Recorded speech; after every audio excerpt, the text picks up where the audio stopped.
بسم اللہ الرحمن الرحیم۔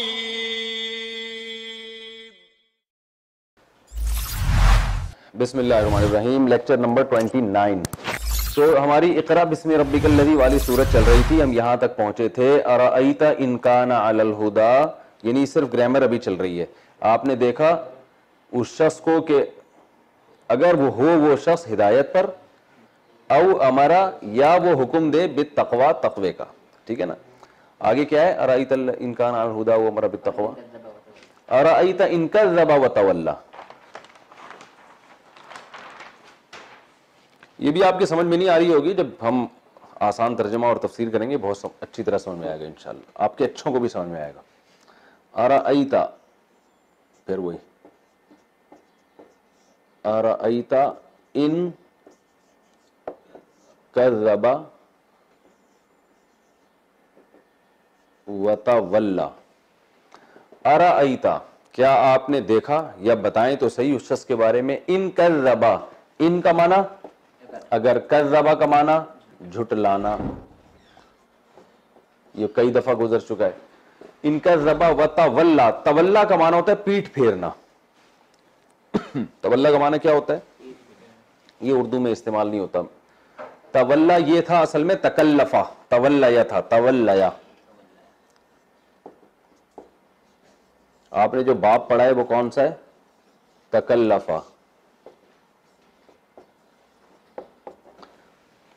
باب تفعل ہے نا، تکلف، ماضی آتا ہے تکلفہ، مضارع آتا ہے یتکلفو، تو تولیہ یتولیو، تو تولیہ کا معنی پیٹھ پھیرنا،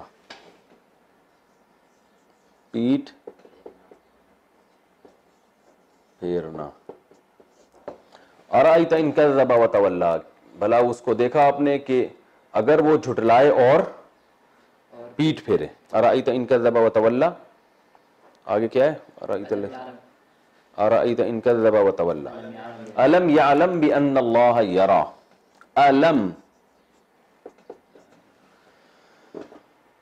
الم یعلم، کیا نہیں دیکھا اس نے۔ میں 20 دفعہ تراویح تو پڑھا چکا ہوں گا اب تک رمضان میں نا، پھر بھی سبق پڑھاتے ہوئے چھوٹی چھوٹی صورتیں نا، سورہ فلق، سورہ ناس کی ایک دو آیتیں رہ جاتی ہیں۔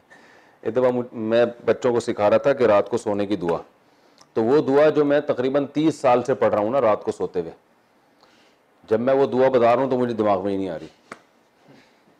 میں نے کہا بچے کیا بولیں گے، ابا کو خود آتی نہیں، ہمیں خود پڑھتے ہی نہیں ہوں گے۔ تو یہ ہوتا ہے، انسان کسی ماحول میں جب کوئی کام کر رہا ہوتا ہے نا تو وہ ہو رہا ہوتا ہے اس رٹ کے۔ تو ارأیت ان کذب وتولی، آپ نے دیکھا کہ اس نے جھٹلایا اور پیٹھ پھیری۔ الم یعلم، کیا یہ نہیں جانتا، بِأَنَّ اللَّهَ، کہ بے شک،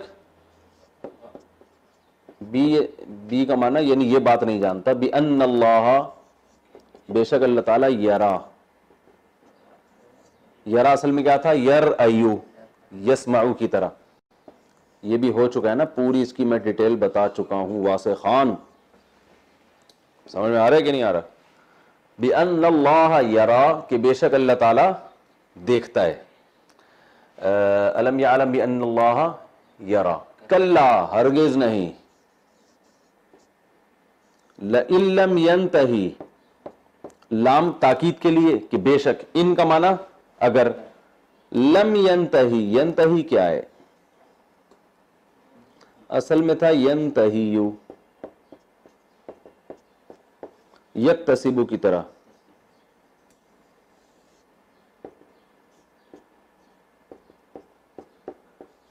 یکتسبو کا معنی،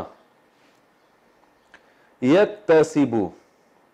یہ فہد بھائی کی بڑی ہمت ہے یار، بیٹھا رہتا ہے بیچارہ، جو ویڈیو ریکارڈنگ کر رہے ہیں نا، یہ جو حضرات یہاں بیٹھے ہیں اس کے لیے دعا کریں، اور یہ ولید بھائی جو ان کا ساتھ دیتے رہتے ہیں روز، یہ ہمت کی بات ہے۔ ان کی شادی کے لیے بھی دعا کریں، لیکن شادی ہوگی تو پھر یہ مارکیٹ سے شارٹ نہ ہو جائیں کہیں، پھر پتہ چلا ہم کو بلانے بھائی وہ تفسیر ریکارڈ کرانی ہے، فہد بھائی مارکیٹ سے شارٹ ہے۔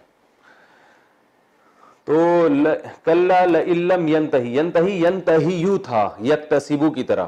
دیکھو نہیں کا معنی روکنا، نہیں علم کرنا، ینتہی کا معنی رک جانا، انتہا کہتے ہیں نا، اس چیز کی انتہا ہو گئی ہے، یعنی یہ چیز یہاں آ کے اسٹاپ ہو گئی ہے. انتہا کو بھی انتہا اسی وجہ سے کہتے ہیں, یہ چیز انتہا ہو گئی ہے اس کی, تو یعنی یہ چیز یہاں کے کیا ہو گئی ہے, رک. تو انتہا اکتساب, ینتہی رک جانا ہے. تو پتہ چلا یہ جو انتہا کہتے ہیں نا, یہ انتہا لفظ ہے اصل میں, اکتساب انتہا. ینتہی کلا لئن لم ینتہی, پھر وہ واو اور الف اور یا حروف گڑبڑی میں سے ہیں تو یہ گر گئے. کلا بیش ہرگز نہیں, اس ہرگز نہیں کا یہاں مطلب کیا ہے بعد میں بتاؤں گا. لئن لم ینتہی, اگر وہ نہیں باز آیا. لئن لم ینتہی کا معنی کیا ہوگا؟ اگر وہ نہیں باز آیا یا باز نہیں آیا, اگر وہ نہیں رکا. کلا لئن لم ینتہی لنسفعن, اصل میں یوں تھا یہ لام تاکید کے لیے, نسفعن اصل میں یوں تھا, نسفعن اس کا معنی ہوتا ہے پکڑنا. کیا معنی ہے؟ یہ اردو میں استعمال نہیں ہوتا, اصل میں تھا نسفعو. کیا تھا؟ نسفعو. کس کی طرح؟ نسمعو کی طرح.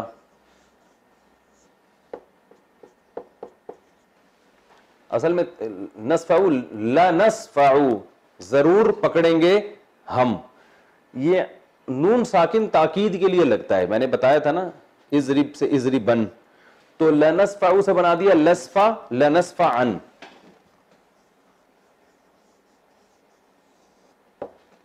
اور لام بھی لگا دو شروع میں, تو یہ دونوں ضرور بھی ضرور پکڑیں گے ہم اس کو, لنسفعن.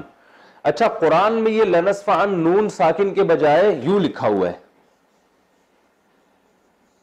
یہ عجیب چیز ہے, یوں لکھا ہوا ہے عین دو زبر عن. آپ دیکھیں قرآن میں عین دو زبر عن لکھا ہوا ہے,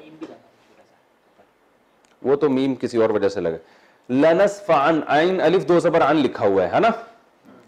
یہ گرامر کے لحاظ سے 100% غلط ہے, یعنی لکھنے کے جو قاعدے ہیں نا ان کے لحاظ سے غلط ہے, کیونکہ جو سینٹینس ہے نا اس کے اوپر دو زبر دو زیر دو پیش نہیں آتے. لیکن قرآن میں اس طرح کی مسٹیکس ہیں جو در حقیقت کچھ اور لیسن دینے کے لیے ہیں. ہوا یہ تھا کہ نبی صلی اللہ علیہ وسلم پہ جب سورت نازل ہوئی, آپ نے کاتب وحی کو بلایا, اور یہ کئی جگہ ہوا ہے قرآن میں اس طرح کا. کاتب وحی کو بلایا, ان سے جب یہ آیت پڑھی نا لنسفعن بالناصیہ, تو دیکھیں عین دو زبر کی جو پروناؤنسیشن ہے وہ بھی ان ہے, اور عین نون کی بھی کیا ہے, ان ہے. تو انہوں نے اس طرح لکھنے کے بجائے اس طرح لکھ دیا, حالانکہ یہ عربی میں لکھنے کا صحیح طریقہ نہیں ہے. تو اللہ نے اس خطا کو, اس مسٹیک کو قیامت تک باقی رہنے دیا ہے. حالانکہ عربی ضابطے کے لحاظ سے اس طرح یہ لکھنا بالکل غلط ہے, اس لیے کہ یہ جو فعل ہوتا ہے نا اس پہ تو دو زبر دو زیر دو پیش یعنی تنوین آ ہی نہیں سکتی ہے. اللہ نے یہ غلطی باقی اس لیے رہنے دی تاکہ پوری دنیا کو پتا چل جائے کہ قرآن میں جس طرح نبی کی موجودگی میں لکھا گیا ہے نا, بعد میں کسی نے اس کی کریکشن کی کوشش بھی نہیں کی ہے. تو یہ بظاہر غلط ہے لیکن حقیقت میں یہ بہت صحیح ہوا ہے, یہ بتانے کے لیے کہ اس میں کسی نے بھی زبر زیر پیش میں بھی یعنی چینجنگ نہیں کی ہے اس میں. اب یہ عین دو زبر تو بعد میں حجاج بن یوسف کے دور میں ڈالا گیا, لیکن یہ جو الف بڑھا دیا نا, یہ الف اصل میں ہے, یہ الف نہیں, یہ ہونا کیا چاہیے تھا نون, لیکن یہ بس رہ گیا. اور اللہ نے یہ حقیقت میں ایک چیز دکھا دی کہ بھئی اس کلام کی میں نے ایسے حفاظت کی ہے نا کہ نبی کے وقت میں جس نے یوں کر کے یوں لکھ دیا نا, بعد میں کسی میں یہ جرت نہیں ہوئی کہ اس کو یوں کر دے کہ بھئی یہ تو عربی قواعد کے لحاظ سے کیا ہے, غلط ہے. تو یہ بظاہر غلط ہے, حقیقت میں یہ بہت صحیح ہوا ہے. ٹھیک ہے نا, یہ بہت صحیح ہوا ہے حقیقت میں. اور اس طرح کی اور بھی قرآن میں مثالیں ملتی ہیں, جیسے شیئن. شیئن اصل میں یوں لکھنا چاہیے, یہ شین ہو گیا, یہ یا ہو گیا, اور یہ حمزے کا شوشہ ہو گیا.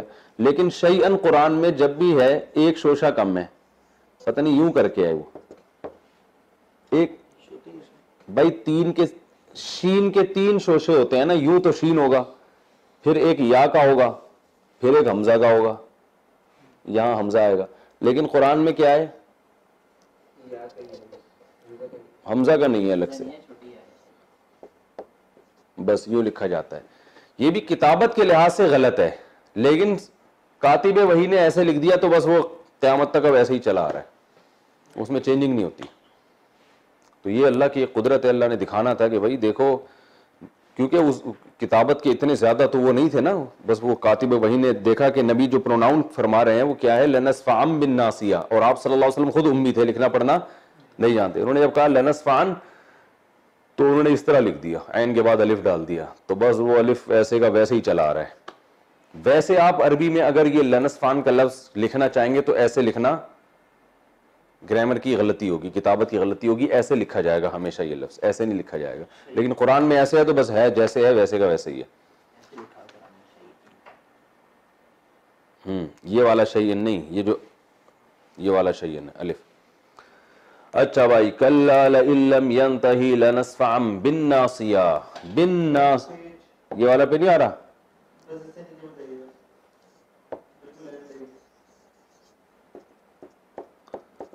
بن ناصیہ.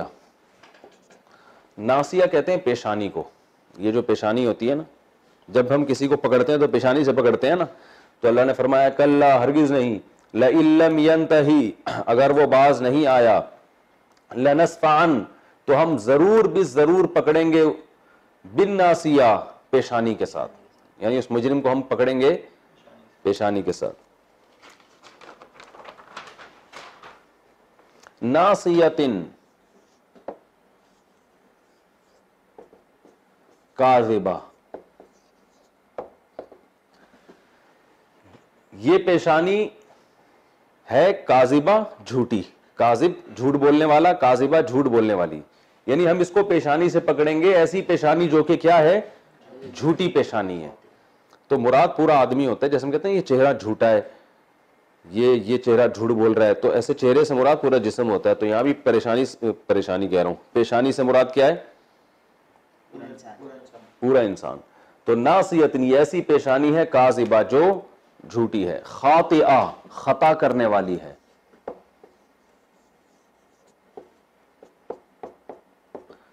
خطا کار یعنی گناہ گار ہے.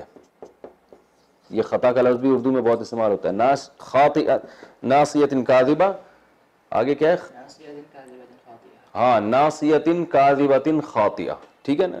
یہ پیشانی جھوٹی بھی ہے اور گناہ گار بھی ہے. فلیدعو نادیہ, فا اصل میں تھا لیدعو,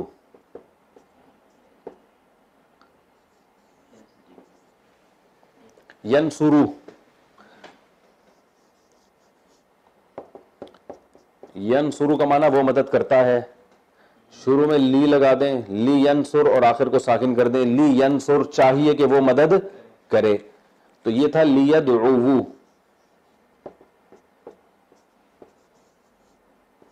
اصل میں یوں تھا, لیدعو چاہیے کہ وہ بلائے. دعا کا معنی کیا ہوتا ہے, بلانا. تو واو حروف گڑبڑی ہے نا, اس کو آخر سے گرا دیا, تو کیا بن گیا, لیدعو چاہیے کہ وہ بلائے, اور فا شروع میں لگا دیا تو فلیدعو, فا لیدعو, تو ملا کے پڑھتے ہیں فلیدعو. اور یہ قرآن میں ہمیشہ ایسے ہی آیا, جب شروع میں فا یا واو آیا نا تو لام کے زیر کو ختم ہی کیا گیا ہے, تو ملا کے پڑھا گیا. فلیدعو تھا, جس کو پڑھتے ہیں فلیدعو, اسے چاہیے کہ وہ بلائے. نادیہ, نادیہ مجلس کو کہتے ہیں, نادی عربی میں کیا کہتے ہیں, مجلس. فلیدعو نادیہ, اسے چاہیے کہ وہ اپنی مجلس بلائے, یعنی مجلس سے مراد مجلس کے لوگ جو صبح شام اس کے ساتھ اٹھتے بیٹھتے ہیں, تو اسے چاہیے کہ وہ بلائے اپنی محفل کو, اپنی مجلس کو. فلیدعو نادیہ. سندعو الزبانیہ, سندعو سین کا معنی عن قریب, ندعو, ندعو اصل میں ندعو کی طرح, ننصرو کی طرح, بلائیں گے ہم. الزبانیہ, زبانیہ پیدل فوج,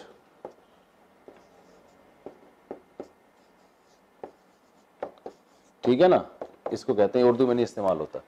سندعو الزبانیہ, عن قریب ہم بلائیں گے پیدل فوج کو. یہ کیا مراد ہے یہ تفسیر میں بتاؤں گا انشاءاللہ. مراد اس سے جہنم کے داروغہ ہیں, جہنم کے فرشتے ہیں. تو سندع الزبانیہ, کلا ہرگز نہیں, لا تطعہ, لا تطع اصل میں تھا لا تکرم. لا تکرم کا تو پتا ہے نا, تکرم اکرما اکرام کیا اس نے, تکرم اکرام کرتے ہو تم, تو لا تکرم اکرام مت کرو تم. تو اصل میں تھا لا تطیع, ٹھیک ہے نا, لا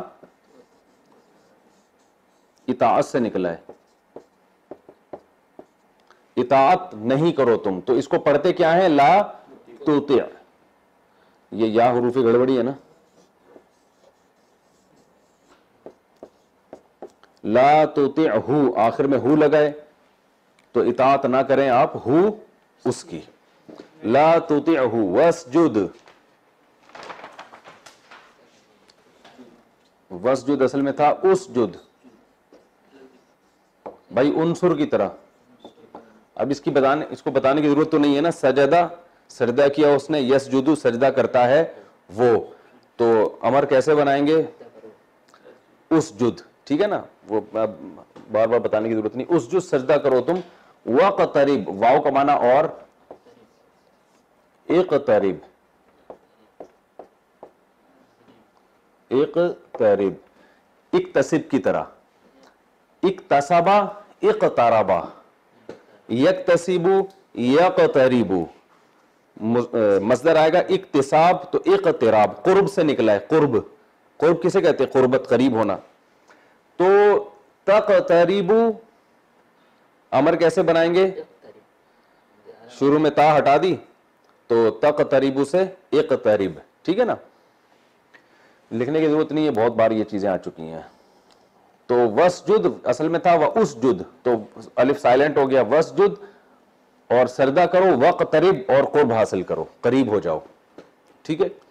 یہ اس کا کچھ ترکیبی ترجمہ تھا. اب میں اس کا آسان ترجمہ کر دیتا ہوں, پھر اس کی تفسیر کی طرف ہم آتے ہیں. ہاں اس پہ سجدہ سب نے کرنا ہے بھائی. اقرأ پڑھیے آپ, بسم ربک الذی خلق, اس رب اپنے رب کے نام کے ساتھ جس نے پیدا کیا. خلق الانسان من علق, پیدا کیا انسان کو خون کے لوتھڑے سے. اقرأ پڑھیے آپ, وربک الاکرم, اور آپ کا رب بہت کریم ہے.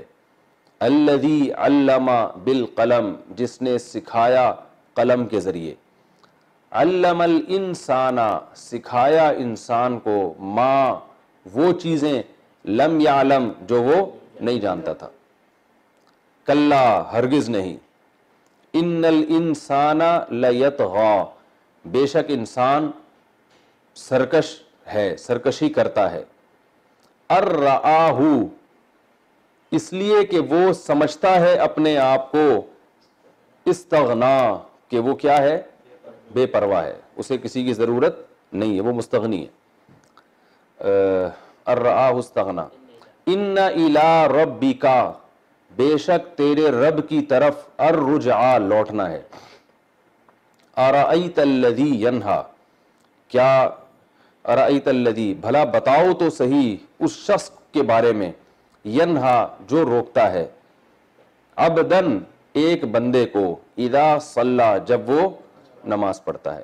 ارأیت بھلا بتاؤ تو صحیح, ان کان علی الہدی اگر ہے وہ بندہ ہدایت پر, او امر بالتقوی یا وہ حکم دیتا ہے تقوی کا, نیکی کا. ارأیت بھلا بتاؤ تو صحیح, ان کذب اگر وہ بندہ جھٹلاتا ہے, وتولی اور پیٹھ پھیرتا ہے. ارأیت ان کذب وتولی. الم یعلم کیا وہ جانتا نہیں ہے, بأن اللہ کہ بے شک اللہ تعالی, یرا دیکھتا ہے. الم یعلم بأن اللہ یرا. کلا ہرگز نہیں, لئن لم ینتہی اگر وہ باز نہیں آیا, لئن لم ینتہی او کیا ہے, کلا لئن لم ینتہی لنسفعا بالناصیہ, تو ہم ضرور بالضرور پکڑیں گے پیشانی کے ساتھ. ناصیۃ کاذبۃ خاطیہ, ایسی پیشانی جو جھوٹی بھی ہے اور گناہگار بھی ہے. ناصیۃ کاذبۃ خاطئہ فلیدعو نادیا، تو اسے چاہیے کہ وہ اپنی مجلس کو بلائے، سندعو الزبانیہ، عن قریب ہم بھی اپنی فوج کو بلائیں گے، کلا ہرگز نہیں، لا تطعہ آپ اس کی اطاعت نہ کریں، واسجد اور سجدہ کریں، واقترب اور قرب حاصل کریں، یعنی اللہ کا۔ ٹھیک ہے، یہ تو سورت کا بالکل ایک ہم نے لفظی ترجمہ اور اس کو ہر لحاظ سے وہ حل کیا۔ اب ہم اس کی تفسیر پڑھیں گے انشاءاللہ۔ اس سورت کی جو ابتدائی آیات ہے نا، علم الانسان ما لم یعلم، یہاں تک سب سے پہلے جو نبی صلی اللہ علیہ وسلم پر وحی نازل ہوئی تو وہی آیتیں۔ آپ صلی اللہ علیہ وسلم غار حرا میں عبادت کے لیے جایا کرتے تھے۔ جب آپ صلی اللہ علیہ وسلم کو نبوت ملنے والی تھی نا، تو اس وقت آپ صلی اللہ علیہ وسلم کو تنہائی بہت محبوب تھی، اور آپ تنہائی میں جا کے اللہ کی عبادت کیا کرتے تھے۔ حضرت خدیجہ رضی اللہ تعالی عنہ آپ کے نکاح میں تھیں۔ 25 سال میں آپ نے حضرت خدیجہ سے نکاح کیا، تو 40 سال تک 15 سال تک بس انہی کے ساتھ رہے آپ۔ تو اس سے بھی پتہ چلتا ہے کہ یہ جو غیر مسلمین طعنے دیتے ہیں نا کہ اتنی تمہارے نبی نے شادیاں کی اور یہ کیا، معاذ اللہ عیاشی تھی، تو عیاش لوگ ایسے تو نہیں کرتے۔ جب بھرپور جوانی تھی اس وقت ایک ایسی بیوہ سے شادی کی جو 2 دفعہ بیوہ ہو چکی ہیں، اور پھر 15 سال انہی کے ساتھ گزارا کیا، حالانکہ عرب میں زیادہ شادیوں کا رواج تھا۔ تو پھر نبوت کے بعد آپ نے زیادہ شادیاں کی ہیں، تو یہ اس کی علامت ہے کہ اللہ کا حکم سمجھ کے کی ہیں، ورنہ اللہ کے جب تک وحی نہیں آتی تھی تو اس وقت تو آپ نے ایک پر اکتفا کیا۔ تو اس کا مطلب آپ کے مزاج میں یہ نہیں تھا، بلکہ جب شریعت آئی ہے تو شریعت نے بتایا کہ اسلام میں زیادہ شادیاں پسندیدہ ہیں۔ تو اگر آپ نبوت کے بعد کرتے، نبوت سے پہلے کرتے نا، تو ہم کہتے ہیں بھائی عرب میں رواج تھا تو آپ نے بھی کر لی۔ تو یہ بتانے کے لیے کہ میں رواج سے متاثر نہیں ہوں، میں کس سے؟ اللہ کا حکم سمجھ کے کر رہا ہوں۔ تو کلا لئن لم ینتہی لنصفعہ، تو نبی صلی اللہ علیہ وسلم کو تنہائی بہت محبوب ہو گئی تھی۔ آپ صلی اللہ علیہ وسلم غار حرا، آپ جا کے دیکھیں پتہ چلے گا غار حرا کہاں ہے اور کتنی خطرناک چڑھائی ہے۔ وہاں جا کے اس غار میں تنہا بیٹھ کے اللہ کی عبادت کیا کرتے تھے۔ تو ایک دن جبریل علیہ السلام آئے اور آپ صلی اللہ علیہ وسلم کو پکڑ کے زور سے بھینچا، انہوں نے زور سے دبایا۔ تو آپ کو ایسا لگا کہ جیسے آپ پر موت واقع ہو جائے گی، اور زور سے دبا کے کہا اقرأ، پڑھیں۔ تو آپ صلی اللہ علیہ وسلم نے جواب میں فرمایا ما انا بقاری، میں پڑھنا نہیں جانتا، کیونکہ ظاہر ہے آپ امی تھے، لکھنا پڑھنا نہیں جانتے تھے۔ پھر انہوں نے زور سے بھینچا اور پھر کہا اقرأ، تو آپ نے پھر وہی کہا ما انا بقاری، میں پڑھنا نہیں جانتا۔ پھر انہوں نے زور سے بھینچا اور فرمایا اقرأ باسم ربک الذی خلق، پڑھیں اس رب کے، اپنے رب کے نام کے ساتھ جس نے انسان کو پیدا کیا، یعنی اللہ کے نام سے آپ پڑھیں۔ تو اس میں وضاحت کر دی کہ آپ اگرچہ پڑھنا لکھنا نہیں جانتے، مگر آپ اللہ کی آیات کو پڑھیں گے بھی اور دنیا کو سنائیں گے بھی، کیونکہ آپ اللہ کے نام کے ساتھ پڑھ رہے ہیں، اللہ کی مدد آپ کے ساتھ ہوگی، لہذا جو میں کہتا جا رہا ہوں وہ آپ میرے ساتھ پڑھتے جائیں۔ تو آپ صلی اللہ علیہ وسلم یہ پڑھتے جاتے تھے۔ یہ ایسے ہی ہے جیسے ایک آدمی کسی سے کہتا ہے اسمع ما اقول، جو میں کہہ رہا ہوں اسے سنو، تو اس میں خود یہ کلمات بھی داخل ہوتے ہیں نا، یہ والے بھی سنو اور آگے جو میں کہہ رہا ہوں وہ بھی سنو، تو یہ بھی داخل ہوتے ہیں۔ تو اس طرح جب حضرت نبی صلی اللہ علیہ وسلم کو حضرت جبریل نے فرمایا اقرأ، پڑھیے بسم ربک الذی خلق، اس رب کے نام کے ساتھ جس نے پیدا کیا، تو خود یہ کلمات بھی نبی کو پڑھنے کا حکم دیا جا رہا ہے کہ آپ یہ کلمات بھی پڑھیں، اور آگے جو بتایا جائے گا وہ بھی پڑھیں۔ تو جو آگے بتایا جائے گا وہ آپ نے فوراً پڑھنا ہے، اور اس میں اشارہ ہے کہ اس کے بعد بھی بہت کچھ بتایا جائے گا، جو پورا قرآن ہوگا وہ سب آپ نے کیا کرنا ہے؟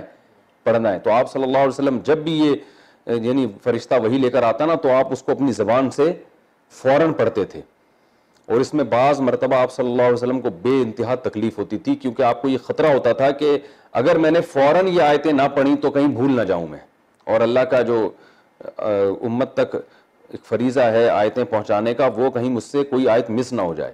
تو اتنی زیادہ آپ پر بوجھ ہوتا تھا، تکلیف ہوتی تھی، کہ پھر اللہ تعالیٰ نے سورہ قیامہ کی جو آیتیں نازل کی کہ آپ جو ہے نا لا تحرک بہ لسانک لتعجل بہ، کہ جب آپ پر یہ آیتیں نازل ہوتی ہیں تو اس میں جلدی نہ کریں پڑھنے میں، آپ اپنے پر بوجھ نہ لے کر جائیں، آپ نارمل جیسے پڑھا جاتا ہے ایسے پڑھیں، کیونکہ اس کی حفاظت کرنا بھی ہمارے ذمے اور آگے آپ کی زبان کے ذریعے اس کو بیان کروانا بھی ہمارے ذمے. تو ہم آپ سے ضائع نہیں ہونے دیں گے, آپ اتنی زیادہ اس پہ پریشان نہ ہوا کریں. تو اقرا پڑھیے بسم ربک الذی خلق, اس رب کے نام کے ساتھ جس نے انسان کو پیدا کیا. تو اس میں حکم دیا جا رہا ہے کہ آئندہ جب بھی قرآن پڑھا جائے گا تو اللہ کے نام کے ساتھ. تو اسی وجہ سے نبی صلی اللہ علیہ وسلم جب بھی تلاوت کرتے تو پہلے اعوذ باللہ من الشیطان الرجیم پڑھتے, کیونکہ قرآن میں دوسرے مقام پر آتا ہے وَإِذَا قَرَأْتَ الْقُرْآنَ فَاسْتَعِذْ بِاللَّهِ مِنَ الشَّيْطَانِ الرَّجِيمِ, اور یہاں پر اللہ نے فرمایا اپنے رب کے نام کے ساتھ. تو اللہ تعالیٰ نبی ایسے پڑھتے تھے بسم اللہ الرحمن الرحیم, شروع اللہ کے نام کے ساتھ جو بڑا مہربان اور نہایت رحم کرنے والا ہے.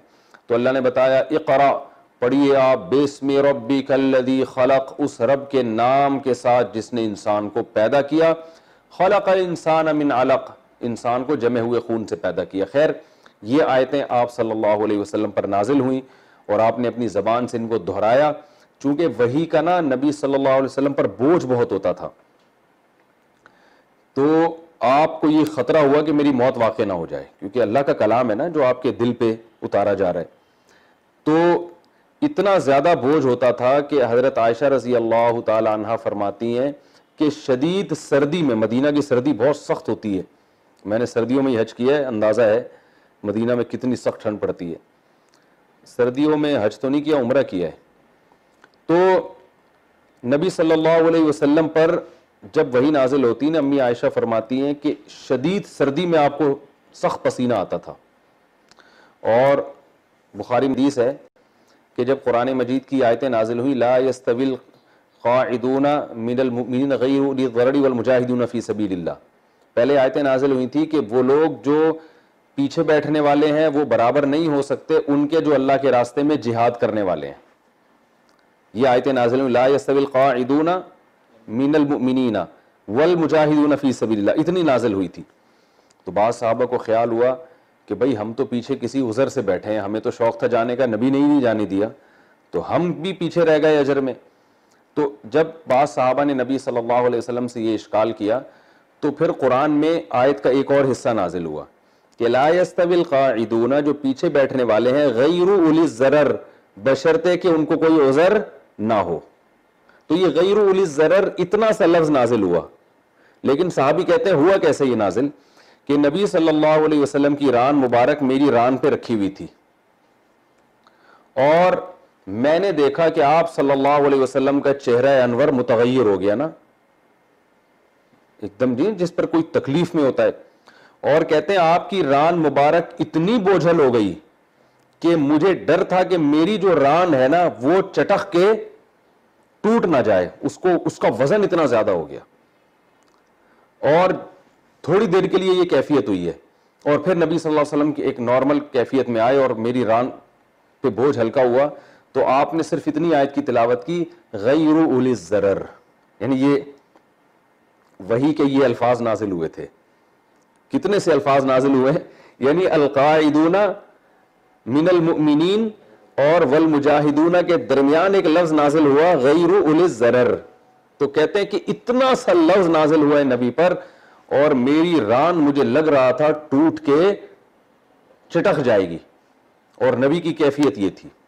تو آپ بتائیں پوری صورتیں جب نازل ہوتی ہوں گی تو کیا کیفیت ہوتی ہوگی. تبھی سورہ وہ 28ویں پارے میں ہے نا کہ 28ویں پارے میں سورہ حشر کی جو آخری آیات ہیں ان میں آتا ہے کہ لو انزلنا هذا القرآن على جبل لرأيته خاشعا متصدعا, اگر اس پہاڑ پہ نازل کرتے نا تو وہ پھٹ جاتا اور اللہ کے خوف سے وہ ریزہ ریزہ ہو جاتا. تو نبی صلی اللہ علیہ وسلم کے قلب پہ جو آیتیں نازل ہوئی تھی اس کا بوجھ بہت تھا. تو جب جبریل نے یہ چند آیتیں آپ کے دل پہ نازل کی اور آپ نے ان کو تلاوت کیا تو آپ پر اس قدر بوجھ ہوا ہے کہ آپ صلی اللہ علیہ وسلم کو یہ خطرہ ہوا کہ میری موت نہ واقع ہو جائے. تو اور پھر ٹھنڈ بہت زیادہ لگنے لگی آپ صلی اللہ علیہ وسلم کو. تو گھر آئے, حضرت خدیجہ رضی اللہ تعالی عنہ سے کہا کہ زملونی اور دثرونی, دثرو سبحو کی طرح, اب وہ ہر چیز میں ہمیں گرامر کی عادت پڑ گئی ہے, زملو سبحو کی طرح, زملونی دثرونی, مجھے چادر اڑاؤ, ٹھنڈ لگ رہی تھی, آپ کانپ رہے تھے. اور پھر آپ صلی اللہ علیہ وسلم وہ چادر اوڑھ کے لیٹ گئے اور اب حضرت خدیجہ سے پوری کیفیت بیان کی. اسی میں پھر اگلی آیات نازل ہوئی یا ایھا المدثر, اے اوڑھ لپیٹ کر سونے والے, یعنی چادر اوڑھ کے سونے والے قم کھڑے ہو جائیں فانذر اپنی قوم کو ڈرائیں. تو آپ تو جو ہے نا خوف کی وجہ سے چادر اوڑھ کے لیٹ گئے تھے, تو اللہ نے فرمایا کہ آپ کو چادر اوڑھ کے سونے کی اجازت نہیں, آپ تو کھڑے ہوں اور اپنی قوم کو آپ نے ڈرانا ہے. تو حضرت خدیجہ رضی اللہ تعالی عنہ کو آپ صلی اللہ علیہ وسلم نے پوری کنڈیشن بیان کی کہ ایسے ایک فرشتہ آیا اور یہ تھا اور وہ تھا. تو آپ صلی اللہ علیہ وسلم کو اطمینان تھا یہ اللہ کا فرشتہ ہے, لیکن ایک وسوسے کے درجے میں یہ تھی کہ کوئی میرے ساتھ کوئی ایسا معاملہ نہ ہو رہا ہو کہ جیسے کوئی سزا نہ دی جا رہی ہو, کوئی ایک وسوسے کے درجے میں انسان میں ایسا ہوتا ہے نا. تو حضرت خدیجہ نے فرمایا کلا, ایسا نہیں ہو سکتا, کیونکہ شیطانی تصرفات برے لوگوں کے ساتھ ہوتے ہیں, اچھے لوگوں کے ساتھ نہیں ہوتے. تو آپ تو غریبوں کو کھانا کھلاتے ہیں, بیوہ عورتوں کا خیال کرتے ہیں. وہ تو جانتی تھی نا, 15 سال نبی صلی اللہ علیہ وسلم کے ساتھ انہوں نے گزار دیے تھے اور آپ کی شرافت کو اور آپ کے تقوی اور للہیت کو جانتی تھی. انہوں نے فرمایا کہ یہ شیطانی تصرف تو کسی صورت میں نہیں ہو سکتا کیونکہ آپ کے اعمال اتنے اچھے ہیں. اور پھر حضرت ورقہ ابن نوفل جو ایک یہود کے بہت بڑے عالم تھے, ان کے پاس لے گئے. تو حضرت خدیجہ رضی اللہ تعالی عنہ انہیں اپنے چچا زاد بھائی ورقہ ابن نوفل ان کے پاس لے کر گئیں. یہ ورقہ ابن نوفل یہود و نصارہ کے بہت بڑے عالم تھے تورات اور انجیل کے. تو ان کے پاس اس لیے لے کر گئیں کہ وہ بتائیں گے کہ کیا ہے تورات اور انجیل میں, دیکھیں گے.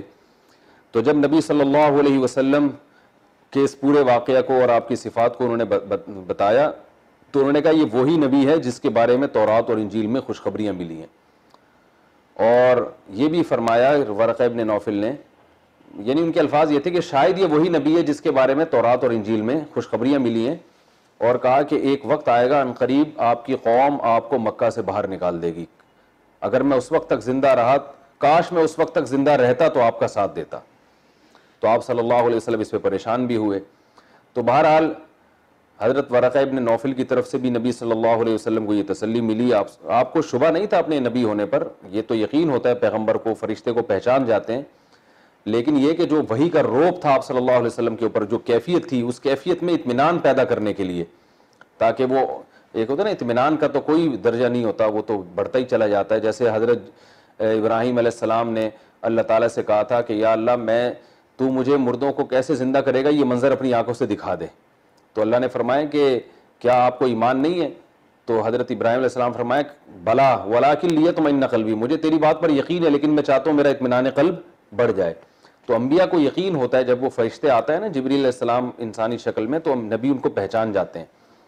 تو اس لیے نبی صلی اللہ علیہ وسلم کو اگرچہ یقین تھا کہ جبریل ہے اور اللہ کی طرف سے وہی آئی ہے, لیکن جو خوف کا غلبہ تھا اس میں اطمینان کے لیے حضرت خدیجہ رضی اللہ تعالی عنہ سے بھی استفسار کیا, اور حضرت خدیجہ ورقہ ابن نوفل کے پاس بھی چلے گئے تاکہ وہ بھی اطمینان دلا دیں کہ یہ کوئی معاذ اللہ شیطانی تصرف نہیں ہے. تو باقی ورقہ ابن نوفل کا کیا ہوا ایک روایت میں آتا ہے, جب وہ تو انتقال بوڑھے تھے, وہ ان کا انتقال ہو گیا کچھ دنوں میں. تو ایک روایت میں آتا ہے, اگرچہ اس کی سند ضعیف ہے, لیکن روایت میں آتا ہے کہ آپ صلی اللہ علیہ وسلم نے ورقہ ابن نوفل کو سفید لباس میں دیکھا. تو آپ نے فرمایا کہ اگر یہ جہنمی ہوتا تو سفید لباس میں نہ ہوتا, کیونکہ ان کا واضح نہیں تھا نا کہ وہ ایمان لائیں کہ نہیں لائے. تو اس سے پتہ چلتا ہے کہ وہ ایمان لے آئے تھے, اور بلکہ ان کا یہ کہنا کہ آپ کو تورات اور انجیل میں آپ ہی کی بشارتیں, اس سے بھی پتہ چلتا ہے کہ ان کو یقین ہو گیا تھا اور وہ نبی صلی اللہ علیہ وسلم کی انہوں نے تصدیق کر دی تھی. تو یہ جو صورت نازل ہوئی اقرأ باسم ربک الذی خلق, اے نبی آپ اس رب کے نام کے ساتھ پڑھیں جس نے پیدا کیا. اچھا, اس میں ایک پہلو یہ بھی ہے کہ جب جبریل علیہ السلام نے آپ صلی اللہ علیہ وسلم کو زور سے بھینچا اور پہلی دفعہ آپ نے فرمایا کہ اقرأ پڑھی ہے, تو آپ نے فرمایا میں پڑھنے والا نہیں ہوں. تو سوال یہ پیدا ہوتا ہے کہ وہ تو زبانی پڑھوا رہے تھے نا, تو زبانی تو کوئی بھی چیز پڑھی جا سکتی ہے, تو آپ نے یہ کیوں کہا کہ ما انا بقاری, میں پڑھنے والا نہیں ہوں؟ تو اس کے علماء نے دو وجہ بیان کی ہیں. یا تو یہ کہ عام طور پر جب کسی کو کچھ پڑھنے کا کہا جاتا ہے تو اس سے مراد تحریر ہی ہوتی ہے. تو آپ صلی اللہ علیہ وسلم کو یہ خیال گزرا کہ جبریل مجھے کوئی تحریر دیں گے اور وہ تحریر مجھ سے پڑھنے کے لیے کہا جائے گا, تو اس لیے آپ نے فرمایا ما انا بقاری, میں پڑھنا لکھنا نہیں جانتا, میں نہیں پڑھ سکتا. دوسرا یہ بھی ہے کہ اگر یہ تحریر نہ بھی ہو, آپ کو پتا ہو کہ یہ زبانی مجھ سے کچھ پڑھوا رہے ہیں, تو زبانی پڑھنے کی طاقت بھی عام طور پر ان لوگوں کو ہوتی ہے جو ویسے ہی مطالعے کا جن کو شغف ہوتا ہے اور پڑھنا لکھنا جانتے ہیں, کیونکہ وہ اندازہ ہو گیا کہ یہ کوئی کلام میری زبان سے نکلوانا چاہیں گے اور میں پڑھا لکھا, یعنی جس کو عرف میں پڑھا لکھا کہتے ہیں, وہ پڑھا لکھا نہیں ہوں, تو میں یہ ایسے کلمات زبان سے نہیں نکال سکتا. تو جبریل علیہ الصلوۃ والسلام نے آپ کو فرمایا کہ اللہ کا نام لے کے جب آپ پڑھیں گے نا, یہ پورا قرآن آگے اللہ کا نام لے کے ہی آپ نے پڑھنا ہے, تو وہ رب تو ایسا ہے جس کی ایسی ایسی قدرتیں ہیں, تو وہ رب آپ کو پڑھوا دے گا اور آپ کے ذریعے قیامت تک آنے والے انسانوں کو پڑھوائے گا وہ. تو یہ مطلب یہ کہ آپ کو معلم جو بنایا جا رہا ہے تو یہ اللہ کی طرف سے بنایا جا رہا ہے, معلم اور ٹیچر جو بنایا جا رہا ہے اللہ کی طرف سے. تو آپ یہ مت سوچیں کہ میں پڑھنا لکھنا نہیں جانتا, اس رب کے نام کے ساتھ آپ یہ کلام شروع کریں جو جس نے انسان کو پیدا کیا, خلق. تو جس نے پیدا کیا تو وہ اس میں اتنی قدرت نہیں ہے کہ آپ یعنی امی ہو کر بھی آپ کے ذریعے دنیا کو پڑھائے وہ اور آپ کو معلم بنا دیں. تو جس کا ٹیچر خدا ہو, یعنی جس کا معلم خدا ہو, تو وہ تو سب سے بڑا معلم بنے گا نا. تو آپ کے معلم عام انسان نہیں ہے, لیکن ہم آپ سے کہہ رہے ہیں کہ اس رب کے نام کے ساتھ آپ پڑھنا شروع کریں تو وہ آپ کا معلم ہے. پھر تو جب وہ معلم ہے تو آپ کو دنیا کا سب سے بڑا معلم بنا دے گا وہ. تو پھر آگے اللہ کی صفات ہیں کہ جس کی یہ صفت ہے بسم ربک الذی خلق, وہ رب. اچھا, رب کا ذکر اس لیے آیا کہ رب کہتے ہیں پالنے والا, تربیت دینے والا, تو وہ آپ کی تربیت کرے گا. تو اس رب کے نام کے ساتھ, یعنی وہ رب ہے, وہ تو تربیت کرے گا آپ کی, آپ کو بھی پڑھائے گا اور آپ کے ذریعے لوگوں کو بھی پڑھائے گا. بسم ربک الذی خلق, وہ رب جس نے انسان کو پیدا کیا. خلق الانسان من علق, جمے ہوئے خون سے پیدا کیا. یعنی اس کی قدرت یہ ہے کہ انسان کو پیدا اس نے ایک ناپاک خون کے لوتھڑے سے کیا, جس میں نہ آنکھ نہ کان نہ دل نہ دماغ نہ جگر, لیکن ماں کے پیٹ میں وہ ساری چیزیں بنا دیتا ہے. تو جس کی یہ قدرت ہے تو وہ آپ کو کیوں نہیں پڑھا سکتا. اور آگے علمہ بالقلم, کہ جس نے انسان کو قلم سے سکھایا. تو پوری دنیا میں جو تعلیم پھیلی ہے وہ کس کے ذریعے؟ قلم کے ذریعے. تو جو رب قلم کے ذریعے انسان کو اتنا پڑھا لکھا بنا سکتا ہے, وہ براہ راست آپ کو کیوں نہیں پڑھا سکتا؟ بھائی جو انسان نبی کے دور تک بھی تو قلم کے ذریعے بہت کچھ لوگوں نے پڑھا تھا نا. تورات اور انجیل تو قلم سے لکھی گئی ہے, اور جو بھی اس زمانے میں چاہے دینی علم ہو یا دنیاوی علم ہو, وہ قلم کی طاقت سے جو ہے وہ دنیا میں نالج پھیلی تھی. تو اللہ فرماتے ہیں یہ قلم کے ذریعے بھی انسان کو کس نے سکھایا ہے؟ اللہ نے. تو وہ جس قلم کے ذریعے انسان کو اللہ نے سکھایا, تو وہ اللہ آپ کو بغیر قلم کے بھی سکھا سکتا ہے. کہ علم اقرأ وربک الاکرم, آپ پڑھیں اور آپ کا رب بہت کریم ہے. تو وہ کریم اتنا ہے کہ جس نے انسانوں پر اتنے احسان کیے کہ ان کو نالج دے دی, تو وہ آپ پر احسان کر کے آپ کو نالج کیوں نہیں دے سکتا؟ اقرأ وربک الاکرم, آپ کا رب بڑا کریم ہے. الذی علم بالقلم, اس نے انسان کا اکرام کیسے کیا؟ کہ انسان کو سکھایا قلم کے ذریعے. تو آلات پیدا کیے دنیا میں جس سے انسان ترقی کر رہا ہے اور نالج حاصل کر رہا ہے. الذی علم بالقلم علم الانسان ما لم یعلم, انسان کو وہ کچھ سکھایا جو وہ نہیں جانتا تھا. تو یہ سورت کا ایک حصہ ہے, انشاءاللہ آگے پھر ہم اس کو کنٹینیو کریں گے. اور بہت دلچسپ صورت ہے, بڑے پہلی صورت نازل ہو رہی ہے, وہ اتنی جاندار ہے, ایسی بلاغت ہے اس میں, اس سے قرآن پر ایمان بڑا تازہ ہوتا ہے. اللہ تعالیٰ سمجھنے کی عمل کرنے کی توفیق عطا فرمائے.